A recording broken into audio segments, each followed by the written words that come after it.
Okay, it is 3:03. With that being said, we're gonna go ahead and get started. Let me go ahead and introduce myself. Again, my name is Milton Aguilar Bolanos, and I'm the Membership Development Officer with the United States Senate Federal Credit Union. I wanted to thank everyone for joining us today on this tax planning webinar that we have prepared for you. We have a lot of wonderful guests that will be leading this webinar. I know it's like I said early, it's tax day. It's fast approaching. It's on April 18. There's so many tax laws that we feel like they're always changing every year. So it's always exciting, and that's the reason why we are bringing the experts to do this presentation for all of you this windy afternoon. With that being said, let me start by introducing my colleagues. We're going to have Carrie Lazar, who is from marketing. She will be helping facilitating this presentation, along with Eddie Villanueva as well. They will be monitoring the chat box. So if anybody has any questions during the presentation, please feel free to submit your questions on the chat box, and make sure that you stick around so that we will be answering every question that you all submit. Again, Carrie and Eddie will be the ones keeping track of that. And also, again, we invite you to please submit all of your questions. They're going to be keeping track, monitoring the chat box throughout this presentation, and it's our commitment that we're going to answer every single question. And if we don't have the answer, we'll promise that we'll get it to you in a very fast time frame. With that being said, at this time, I would like to introduce our experts that will be leading this webinar. As many of you have seen him before in the past, we're very happy to welcome again our financial advisor, Michael, from Fellows. He will be leading this presentation along with our tax expert, Monique McDonald from M Square Accounting. So with that being said, Michael, let me pass it on to you. And again, thank you so much for joining us on this another amazing webinar that we have prepared for our members. Great. Thanks, Milton. Thank you, Carrie, Eddie, and thank you to all the members who are on this webinar. Today is all about you guys and trying to give you guys some information and arming you with the knowledge to be successful, right? Tax season is up upon us, and there's a lot of things that you could do still proactively for this year before you file.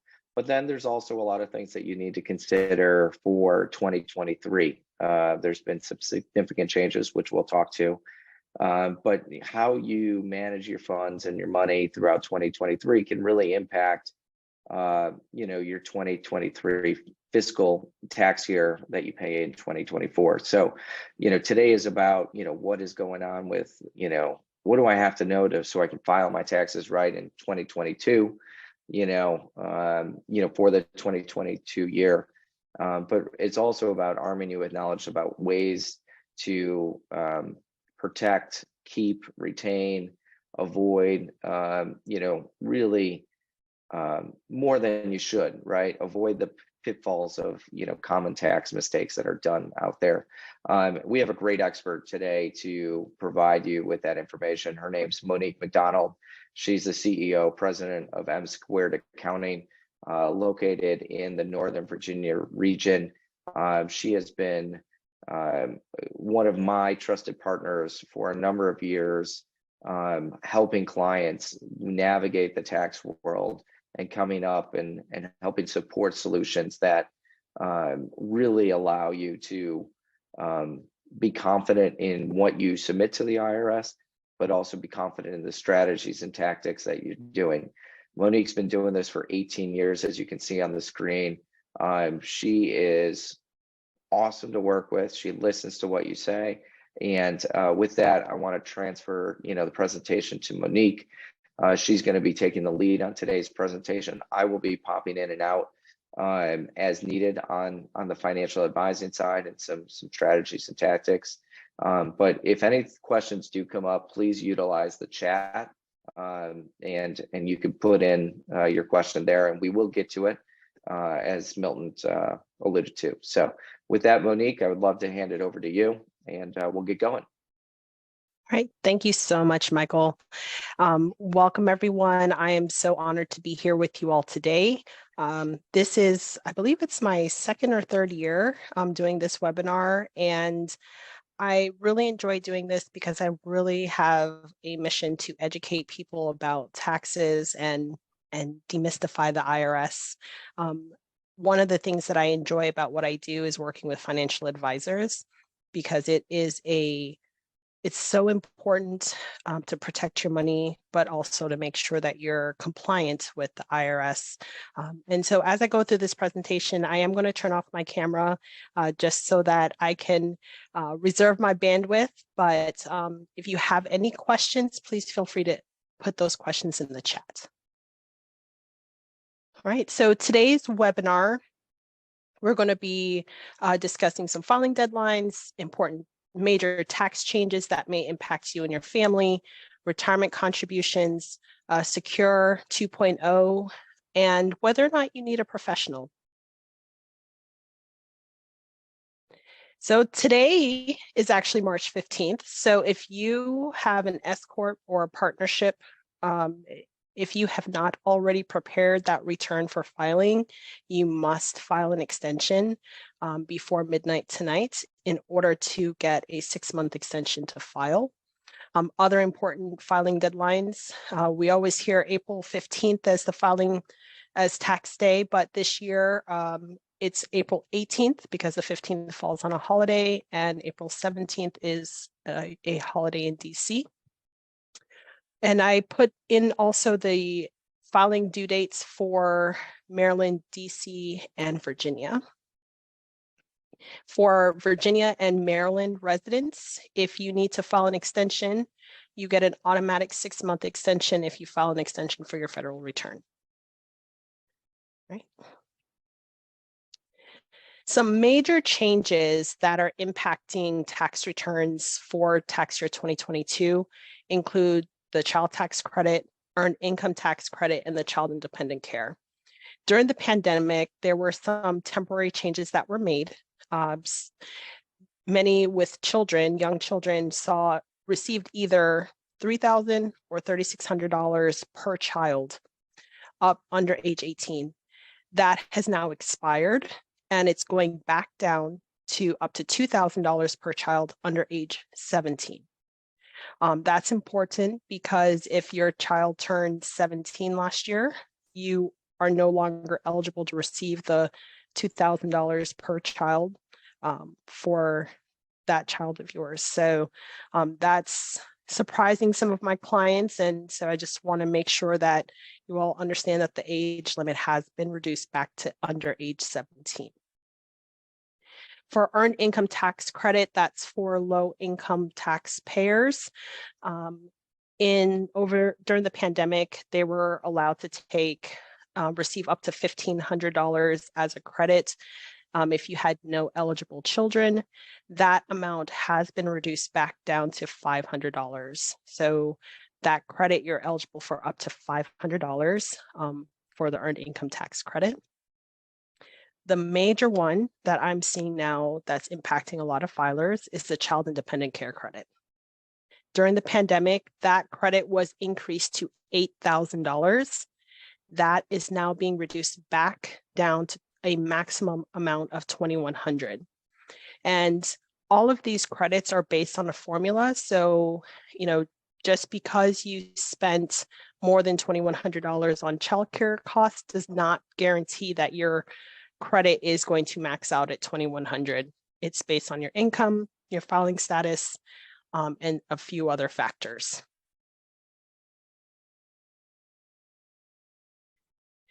We also have the premium tax credit during the pandemic to ensure that people were able to get health insurance coverage. There was a temporary change that was made that allowed that removed the cap. So if you made more than 400% of the federal poverty line for your household, you were eligible to receive or apply for an advance on your premiums. So we often hear that with the Affordable Care Act. Anyone who purchased insurance through the marketplace, depending on your income, you may be able to have a portion of your monthly premiums paid on your behalf, which would reduce the out-of-pocket cost to you as the taxpayer. So that expires at the end of this year. So what that means is if you make more after tax year 2023, if you make more than 400% of the federal poverty line, you'll no longer be eligible for the premium tax credit. The other thing to note, and this is allowing you to look back, the American Rescue Plan Act that was passed in 2021, if you paid on your tax year 2020 return the excess premium, so when you apply for health insurance through the marketplace, they ask you what your estimated income is going to be for the year in order to calculate your premiums. When you file your taxes at the end of the year, you have to do a reconciliation based on how much you actually earned, and that'll determine if you have to pay back some of the premiums that were paid on your behalf. So for tax year 2020, if you paid that excess of the advance on the premium tax credit, you will be reimbursed by the IRS. If you filed your return and you did not, you were above or and would have been required to repay that money, there's nothing that you need to do at this point. So the IRS will automatically be issuing refunds, and you may have already received that refund from the IRS.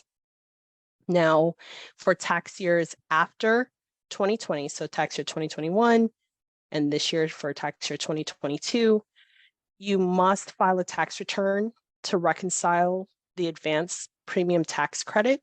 So if you have no other filing requirement, you still have to file in order to reconcile the premium tax credit. That is a requirement. I find that there are some people who sign up for the marketplace, their premiums are covered 100%, or they're paying very little out of pocket. And they may not earn a lot, so they may not have a filing requirement, but you are required to file. So if you have any questions about that, please reach out to a tax professional who can help you get that filed and submitted to the IRS. Another major change for individuals who have been taking advantage of the electric vehicles, the Inflation Reduction Act that was passed on August 16, 2022. Now that is a tax credit of up to $7,500 for electric vehicles. And there were some eligibility rules. So under the previous tax credit rules, the vehicle had to have an external charging source, had to have a gross weight of less than 14,000 pounds, and it must have been made by a manufacturer who has not sold more than 200,000 electric vehicles in the United States. Therefore, Tesla is not on that list. However, as of August 16, 2022, there is a new requirement. The vehicle must have undergone final assembly in North America. This is important to note because there are some foreign vehicles that their final assemblies does not take place in North America, but those vehicles would otherwise qualify you for the clean vehicle tax credit, which is a non-refundable credit. And what that means is you are only able to take up to that amount of the credit once your tax liability reaches zero. Anything additional will not be paid as a refund.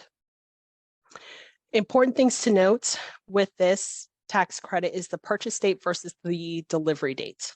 If you signed a contract for the purchase of an EV vehicle after December 31st, 2021, but before August 16th, 2022, and took delivery of the vehicle after August 16, 2022, you are eligible to take the credit under the prior rules. So if you ordered a foreign-made vehicle that did not undergo final assembly in North America, and you went under contract for that vehicle between those dates, but the vehicle was not delivered to you until after August 16th, you may still be eligible to claim that credit for up to $7,500. The other dates to take note of is if you purchase the vehicle after, on or after August 16th, 2022, but before August 31st, 2022, and took delivery after in 2023, then you're going to be bound by the new legislation, which means that the vehicle must have undergone final assembly in North America. Also, the two-wheeled plug-in EV tax credit has expired. So if you were looking to buy an EV motorcycle, unfortunately, that tax credit is not available to you. Now, if you purchase that vehicle, went under contract for that motorcycle before 2022 and took delivery in 2022, you may still be eligible to claim that credit. There are some other requirements that are in place. So definitely speak with the tax professional to see if you qualify. You may be able to file an amendment on your return in order to claim the credit. Another temporary change that was made during the pandemic was the ability to deduct cash contributions if you took the standard deduction on your tax return. That has also expired. So that's no longer something that you can do on your 2022 taxes. And now, in order to write off charitable contributions, you must have enough itemized deductions to do so.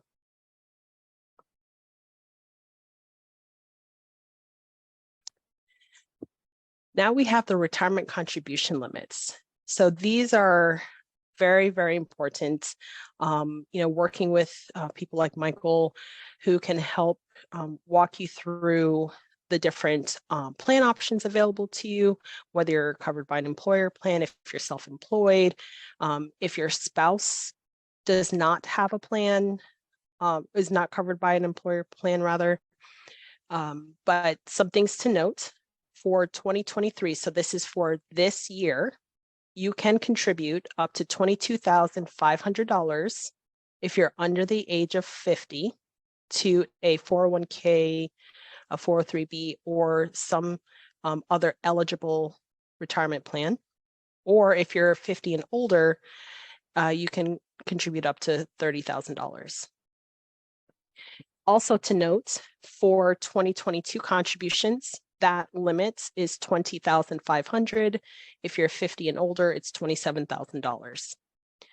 If you're self-employed and you're contributing to something like a solo 401k, that can mean huge tax savings. I have clients that max out their contributions, and that's saving them thousands of dollars in tax savings. You also have IRA contributions, and for these limits, this is for all IRAs. So if you have multiple IRAs, whether it's traditional or Roth, these contribution limits are capped for all IRAs that you have. So for 2023, the contribution limit is $6,500. If you are 50 and older, it's $7,500. 2022 contribution limits were $6,000, 50 and older is $7,000. So the IRA phase out limits, these are, this is what really impacts your tax return and determining whether or not you may be eligible for some sort of tax credit for as it pertains to your contributions.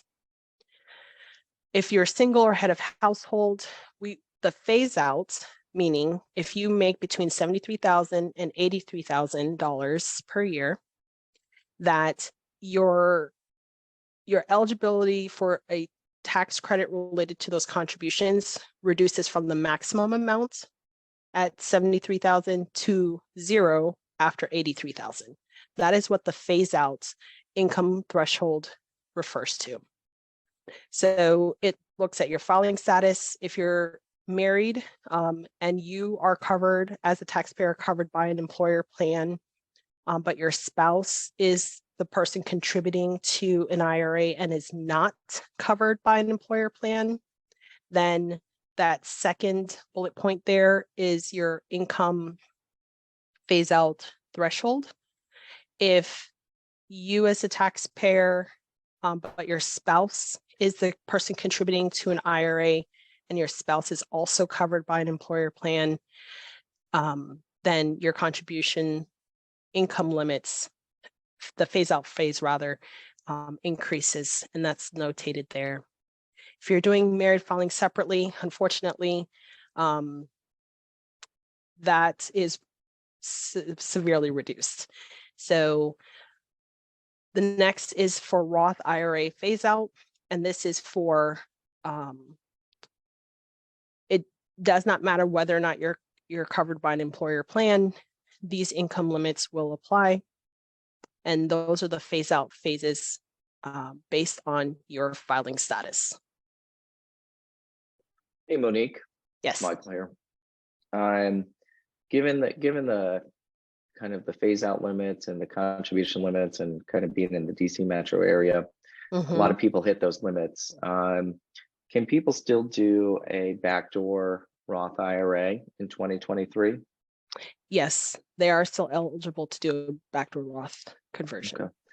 So for anybody who is hitting those limits, who would still like to put money away in a tax deferred manner or a tax exempt manner, and is also maxing out their 401k, there are still some options out there.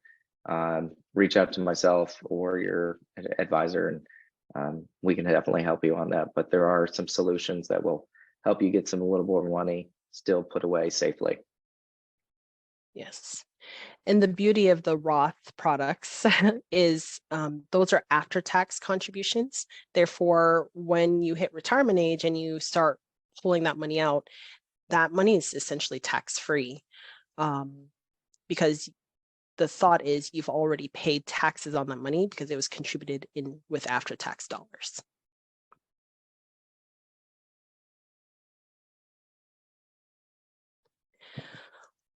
All right, so Secure Act was passed in 2019, and then Secure 2.0 was signed into law in December of 2022.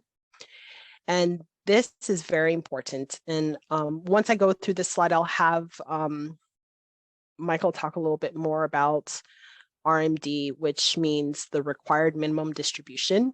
But with Secure 2.0, it increases the distribution age from 72 to 73.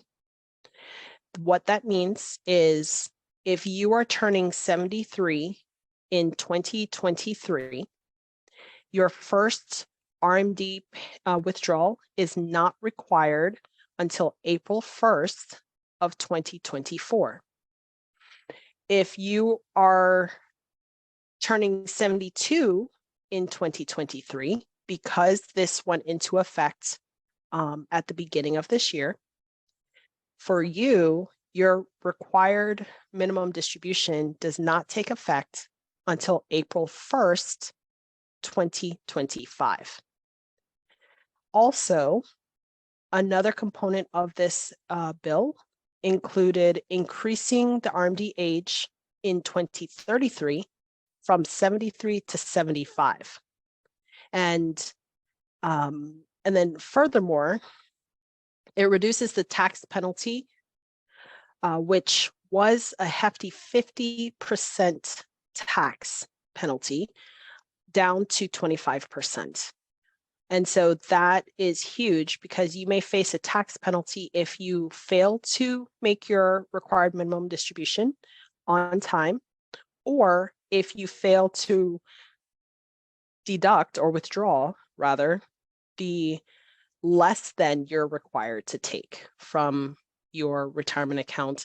And these changes impact all retirement accounts except for Roth products.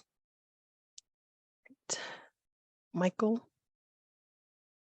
Yeah, so the thing I would stress to individuals is, RMDs, you can't avoid them, right? The only way you can avoid them is by basically giving your money to charity, and that is in IRAs, um, or some charitable cause. But for most people, they will automatically take their deferred money, right, which is what's required off of RMDs, your pre-tax money that's never been taxed before, that's grown for multiple years, and they'll take that first. Well, what you're doing is shorting the period of time for that deferral to grow. Like if you just retired in your 50s or 60s, you actually could stretch out another 10, 12 years or more before that money actually has to come out. So being smart with your RMDs is really important. The IRS has a table, the first starting at 73, it's 26.5. So you take your balance and you divide it by 26.5, and that's the minimum amount that you need to take out. Next year, it's divided by 25.5. And the table changes a little bit, but basically, the money that you're going to be taking out of your retirement account is going to increase every year. For a lot of people in the DC metro area who've been working for the government, they have a pension. They've also been diligent savers in their TSP, and now they've rolled it into an IRA, and so they're being forced to take this money at this age. Well, you want to be careful about the money, and then a lot of people run into the fact that they actually have too much coming out from an RMD. So then they run into an additional problem of, well, what do I do with this money? Because I've already paid taxes now on it once. I don't necessarily want to pay taxes again. And that goes to, do you have a sound financial plan in place? And, that's a longer conversation. But, the RMD age is a good thing, the increase. However, it is a faster or a higher dollar amount as the age goes up. So you just got to keep that in mind and be wary of that as how that affects your monthly and your annual kind of income numbers. All right, thank you so much. So, we've covered briefly some of these topics. And so the question becomes, do you need a tax professional? If there are 4 questions I generally have people ask themselves. Has your tax situation changed? Do you itemize versus taking the standard deduction? Do you own a business? Do you file more than one state return? And with the state return, there are some people, especially if you're into real estate, that you may be required to file a state return in a state other than where you live, depending on your tax situation. So if you answer yes to 3 out of 4 of those questions, it's always wise to consult a tax professional. And also tax software, they're great. We see a lot of commercials for them, but just know that those softwares are designed to maximize your tax deduction based on 1, commonly taken deductions, and 2, your answers to prompt questions. So if you incorrectly answer a prompt, you may miss a deduction that you're eligible for. Also, tax professionals are trained to conduct tax interviews and have conversations with you and ask probing questions about your tax situation in order to identify additional tax deductions and credits that you may be eligible for. I personally do that. If there's something that I know there might be something else, I will take the time to do the research to find out what exactly the tax code states about someone's specific tax situation in order to make sure I have identified everything that my client's entitled to take. Also, whenever you're meeting with a tax professional, you always want to make sure, especially if you have a very unique tax situation, that person is knowledgeable about that unique tax situation. So for example, I do not prepare farm tax returns. I could if I needed to, but I do not, because all the years of my tax experience and my tax training did not really dive deeply into doing returns for farm owners. So, it's always good to have a conversation, especially if you have a unique tax situation, to make sure that the person really has a good understanding of what you need. All right, so tax planning is probably the best tool that I think we have for minimizing your tax payout each year. And I say that because everyone should pay exactly what they're expected to pay. You shouldn't have to pay a penny less or a penny more. What that means is making sure that you're maxing out your retirement contributions if you're able to, that you're holding profitable investments for at least 1 year and 1 day, because the tax rate on those investments change depending on how long you've held that investment. Making contributions to HSA and other flexible savings accounts if you're eligible. Signing up for commuter benefits. In Northern Virginia, if your employer provides commuter benefits, you can take up to $300 per month in pre-tax dollars. So what that means long term, because it's pre-tax, it lowers that box 1 on your tax return for your gross wages, and in turn will then lower your starting basis for calculating your taxable income. Making donations, whether it's goods or cash contributions to charity. If you know that you owe every year, 2 things: making estimated tax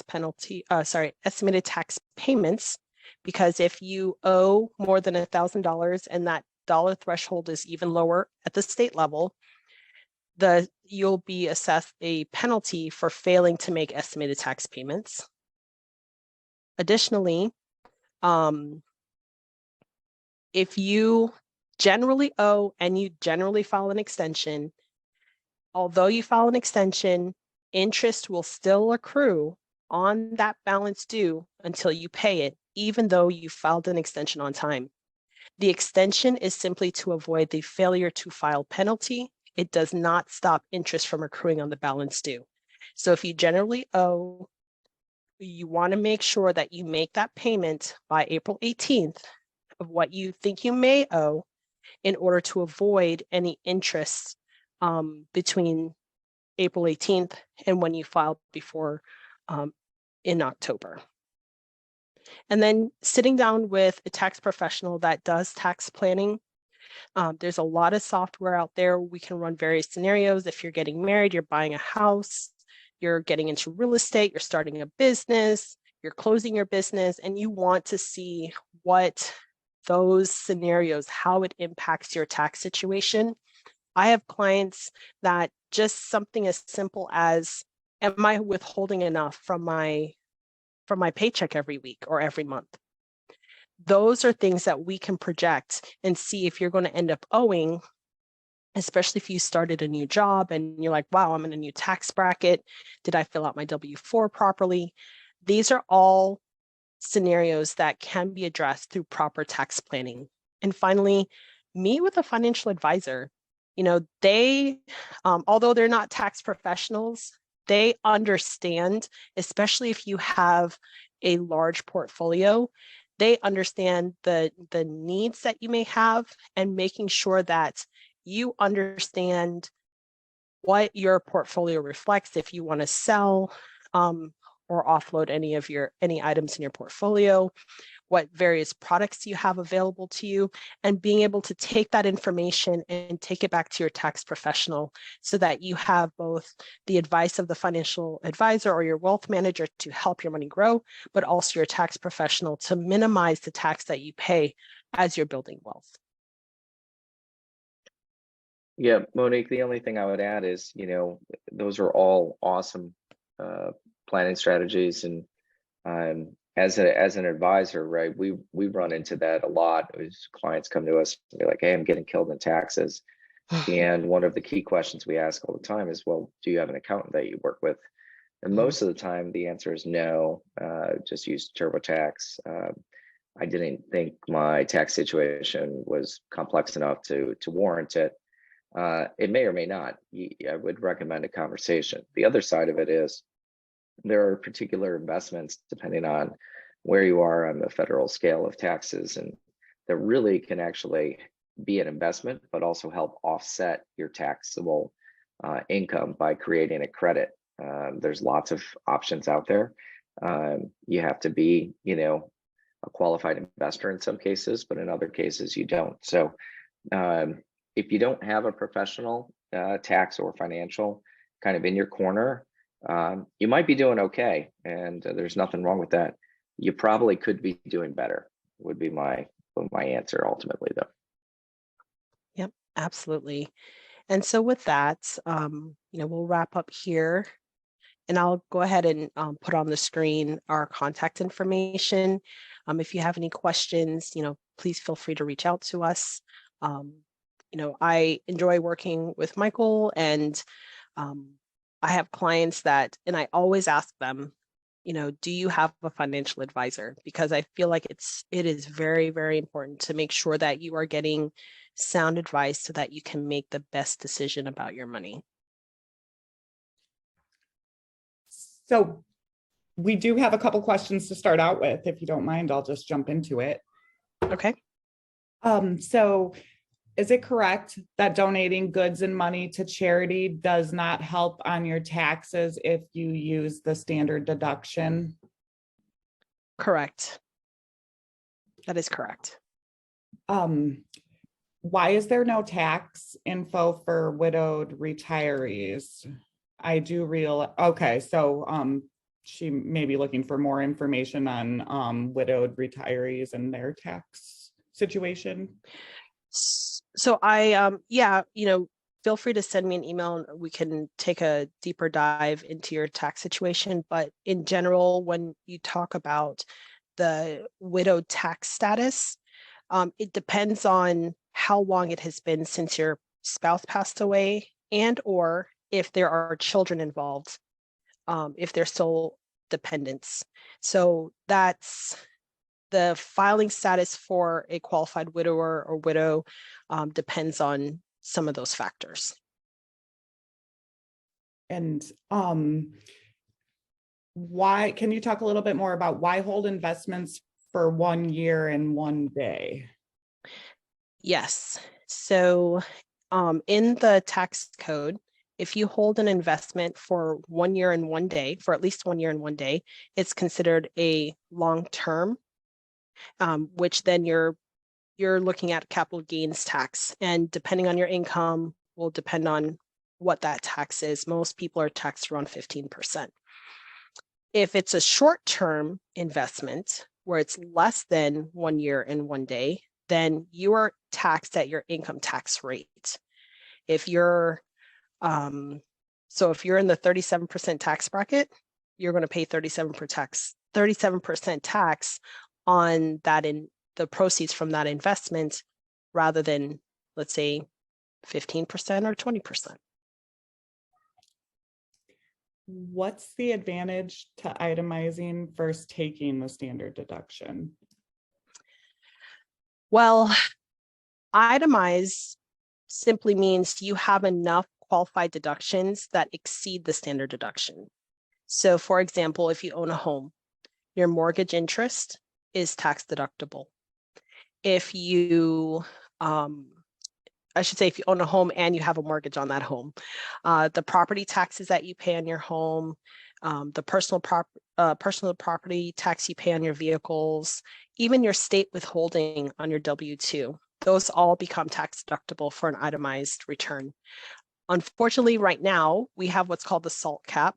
So that's the state and local tax. So that caps out on your federal return at $10,000. So if you pay more than $10,000 in property taxes on your vehicle, your state withholding, the max you can deduct on your federal return is $10,000. But if you also have charitable contributions, then you can write those off. If you have a lot of major medical expenses that exceed 7.5% of your adjusted gross income, you can then write off your medical expenses. And that's where you start to see the tax savings. that may exceed whatever the standard deduction is for your filing status. Monique, what is the average cost you can expect to pay to have your taxes done by a professional? And are there any factors that impact that cost one way or the other? Well, I will be honest, that cost varies from preparer to preparer. I would say it could cost for what I call a basic return. That's standard deduction, no business, no real estate investments. It may run between $200 to $400. If you have things like an LLC or you're a sole proprietor, you have real estate investment properties that you're renting out, or you do Airbnb, those types of things may drive up the costs to get your taxes prepared. And then this one's kind of for Michael. Can you go over a little bit on recommendations for finding a financial advisor briefly? And I do have a link on the website to a great article about this and Michael's information, but touch on that, Michael. Somebody asked in the chat. Got to put myself off mute first. Sure. So I think, or I know, finding a financial advisor, right, it's a pretty personal thing. Obviously, you're sharing a lot of information about finances, but also just family dynamics. Same thing with an accountant, maybe not as much on the family dynamic side, but you're definitely sharing a lot of financial information.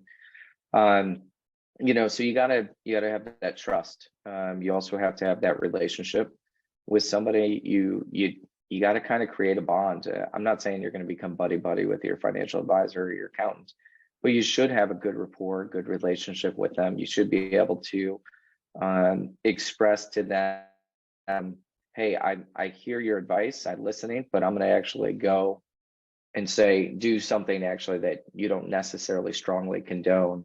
I'm going to go buy a new car when maybe I'm saying, hey, you should maybe wait a year. But you got to have that trust level with a relationship with a financial professional to be able to disagree and not just be a follower, right? So I like clients that I have dialogue with, that I teach them. I don't expect them to be an expert on everything that we're doing, but I expect them to at least have an idea of why we're moving in a certain direction, or why we have divided their assets in a certain way, or why we have put this piece of protection in place for their portfolio or for their income or whatever it be, why we're making this investment to help offset taxes.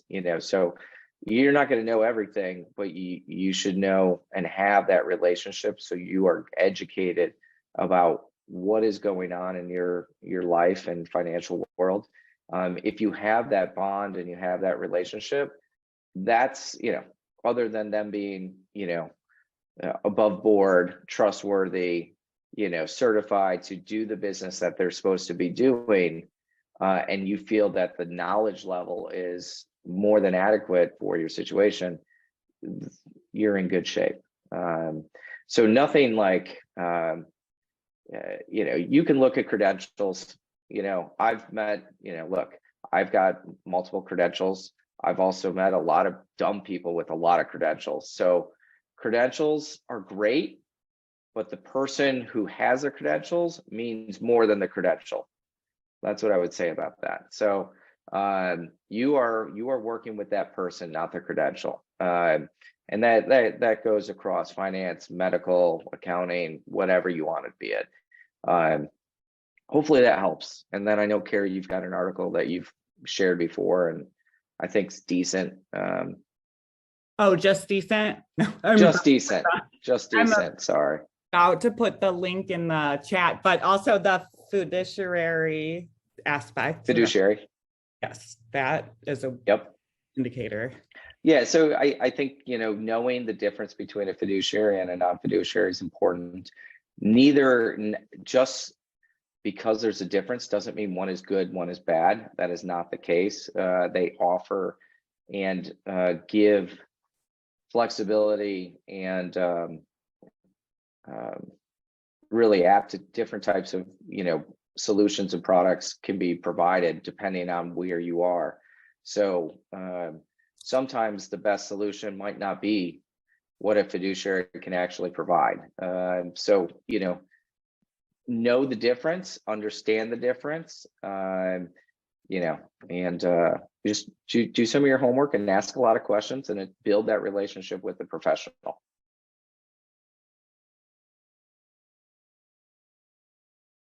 Anything else?